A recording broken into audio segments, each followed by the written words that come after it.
Welcome to Count Stackula on YouTube. Thank you so much for watching another one of my videos. Today, we have a little unboxing of some new collector coins. Good, bad, or ugly? Let's dive in.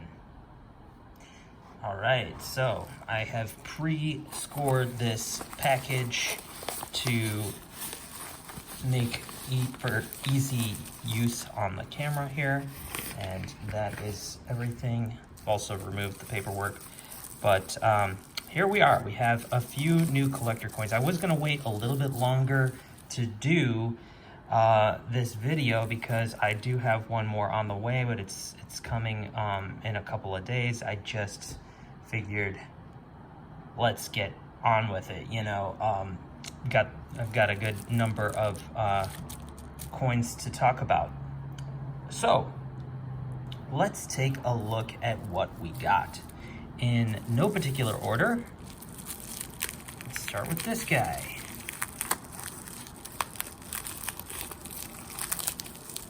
All right, so looks like we have the Rwanda. Oh man, I gotta be careful with this packaging. Looks like it may have been cut into already. That's a bummer. Yeah. Somebody mishandled the package. Well, at least the coin isn't damaged, right? We have the Nile Crocodile, the African ounce. Yeah, I did not cut that, by the way, because when I cut my packages, FYI, I always cut the top, the very top, like barely even anything off of, you know, so there's no way that I did that. So, you know, but you got to prepare for everything. That's why I've got a capsule waiting for this guy, apparently. Anyway, this is awesome. I will take it out of the package later because I didn't plan on having to put this in capsules, but yeah, we'll get to that in another video. But looking at the design here, we can see two beautiful Nile crocodiles, one in the water, perhaps a younger croc, and then we've got this nice vicious beast right there on the land with jaws wide open, looking to take a chunk out of South Africa. Yeah, you gotta love it. You gotta love this design. This is a nice 2023 brand new release out of the Rwanda series, the African series. I love it. Ah, that's fantastic. Great job on this design. Yeah, and I'm not bummed about this. I typically remove them from the capsules anyway, from those flips, I mean. All right, let's get on with it. We don't need to go through the whole series of previous African ounces because we did that already on another video, didn't we? Let's see what else we got. Oh, look at this. The Phantom. Have any of you ever heard of the Phantom before? Because I didn't, and I'm into comic books. Yeah, that's crazy. Apparently, this is just before my time. This is a character I did a little bit of research on. It's got some interesting firsts, actually. The Phantom came out in 1936 by Lee Frank, I believe is the Falk. Lee Falk is the character credited with the creation of the Phantom. And it was a newspaper comic book, basically in those early days before superheroes really even existed. And what's interesting about this is that the character wears tight purple spandex costume, and apparently he's credited with being the first superhero wearing any of those skin tight spandex type costumes. So predating, you know, Superman and Batman and all the others. He's got a couple other firsts, like his eyes are white behind the mask, and there's an interesting fact about how he got that purple costume. It's actually a mistake.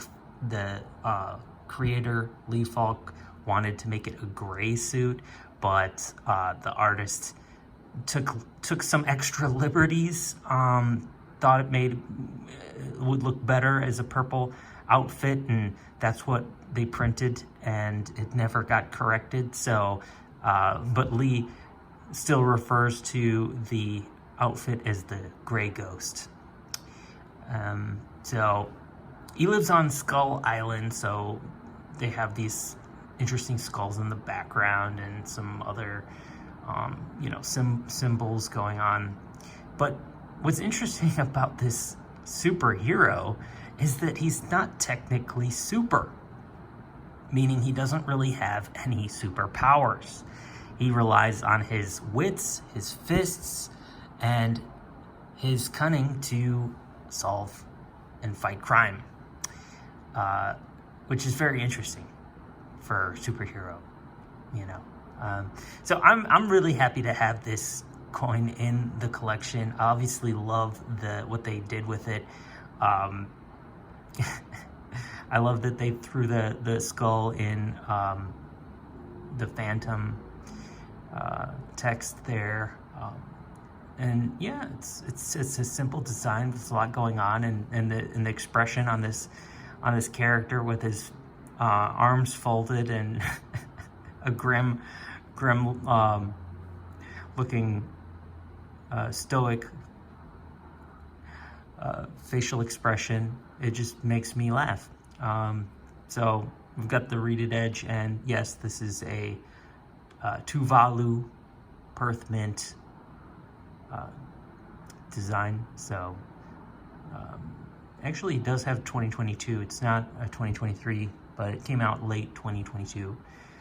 They're still available if you want to pick them up. All of these coins featured should still be readily available for you to get is at the time of this video. So let's move on. I think we've talked enough about the Phantom. That's probably the cooler one with the most history, although, like, you know, like I said, I didn't know who the hell the Phantom was, but I think that's pretty fantastic. And let's take a look at what else we got. All right, one at a time. This would be, yes, the ongoing Prehistoric Life series continues. And honestly, I lost track of how many there are already. I know there's going to be 12 in this series, and this has got to be like number, you know, 8 or 9 or something up there by now. I can't remember, but here we have the Parasaurolophus, 76 to 72 million years BC. And Jurassic, or is that Cretaceous? I think that would make that Cretaceous period. Anyway, very cool.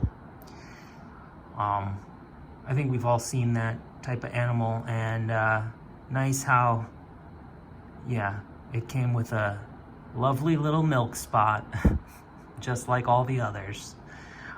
But this is a cool design. I'll be honest. I think, yeah, there's a little bit more going on in this particular design than some of the others. We've got a lot of these dinosaurs.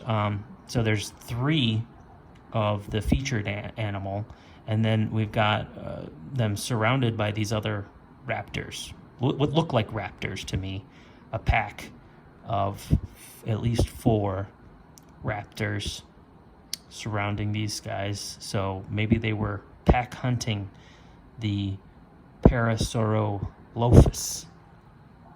Very interesting. Very cool. I like that one. Let's take a look at the verse. And we have the, it's a mirror-like finish almost. 20 francs. And, yep, Congo coin. Very nice. Okay. All right, Reeded Edge. 10,000 mintage on these guys. Can't remember what the mintage was for the Phantom offhand. I'll try to look it up and put it down below. Let's move on. What else did we get? We got a nice variety in this selection, and expect at least one more later in my next 1 or 2 videos. We'll take a look at some others. Awesome. We've got a Star Wars Mandalorian coin with Baby Yoda Grogu. Just like in the series, I think it was like in the 2nd episode or so, where he's like seated to a bowl of soup with tentacles. Very cool. Yeah. Lovely design. And, you know, I know it's just like a little cash grab. They're going to make so many of these Baby Yoda coins. It's going to be ridiculous. It's going to be hard to keep up probably. But, you know, they just do so well. So, you know, you got to get one for the collection if it makes you happy. I like the Star Wars coins, even though I think they are somewhat generic looking for the most part. You know, it helps keep it fun. And yeah, it's, you know, it's a pop culture collectible, modern bullion piece, and there's nothing wrong with that. I think they tend to do well, at least in the short term, and remains to be seen how well they do in the long term. But usually with the pop culture collectibles, they do, you know, I would say a fair job, just as well as any of the other that we featured in this. Maybe even better, depending on mintages. But in terms of real long term, well, we'll have to wait and see, because that's the case with modern bullion like this. Like, technically, it's not an established market. We don't have like real good data long term on what this stuff is going to do. Of course, coins have been around forever, but when it comes to this kind of stuff, you know, it's only been going on for about 30 to 40 years that they've been making these. And that's not enough time to really have like an established market in something. I mean, you know, look at comic books. They've been going on for, since like popular titles since the 1960s, we'll say. And it was really catching on, and people would collect it, and stuff has come up to crazy high prices since then. But they're only now recently considered an established market in terms of like the antiques and collectibles. And that is because to be an established market, you've got to have 30 years minimum of data and history, and it takes a long time for a particular type of collectible to gain a foothold in the antiques and collectibles to be an established market. So, for example, things like, you know, recent pop culture collectibles like Pokemon. Well, are they an established market? Technically, not yet, because they're just barely scratching that surface of 30 years. You know, I don't even think they're 30 years old, to be honest. So, no, they're not an established market. And people who are going crazy over Pokemon cards, they're taking risk because that's highly speculative. And while, yeah, plenty of people will pay up a lot of money for them now, there's no guarantee that 20 years from now, people will even care about Pokemon. I mean, you can make a very good argument that, yeah, people will care. People will definitely treasure their Pokemon trading cards in 20 years from now, easily. But we don't know. That's a long way into the future. And because, you know, it's not as an established market as, say, rare coins. That kind of market is very mature, has been around for a very, very long time. Or fine art, for example. Hundreds and hundreds of years, thousands of years, fine art has been around. And, you know, but with even these types of modern bullion types of coins, it's still kind of an unknown, to be honest. So in a lot of ways, it's a little bit speculative. However, why do I prefer these types of silver coins or gold coins over generic silver? Well, me personally, I think that in the last 5 years, we'll say, if you were stacking nothing but generic, you probably didn't do so well. Let's be honest, because silver spot price was so volatile in the last 5 years, and that mostly had to do with the pandemic spiking and on both ends. Because most people, if you were even just dollar cost averaging during 2020 to 2022, you were paying a lot of money just for spot price in silver. So if you're buying generic stuff and spot price is fluctuating rapidly and you're buying highs and you're selling lows, well, you're not going to do too well. But if you bought these kind of collector pieces, we'll call them modern bullion collector pieces, although they're tied to spot when they come out, and you know, you get them maybe for a little bit more money than you would pay for a generic 1 ounce silver round. However, the difference is pretty negligible. Let's say $2, $3 to $10 over what you would pay for a generic silver ounce. Well, say spot price works against you, and by the time you want to sell, if you've got a whole load of generic silver that you bought high and now you need to sell low, well, you're going to take a hit. But if you had bought the collectible silver coins like this, and then even if spot works against you, well, guess what? These guys hold collector premium. I'm not even talking about buyer premium that you pay when you buy from a dealer when it comes out. I'm talking about collector premium that is accrued over the time that you've possessed it, because it's maybe sold out or it was a limited vintage. They're no longer available at the original cost that you could have gotten them for. A lot of times that will happen with these types of collector coins, and they're almost become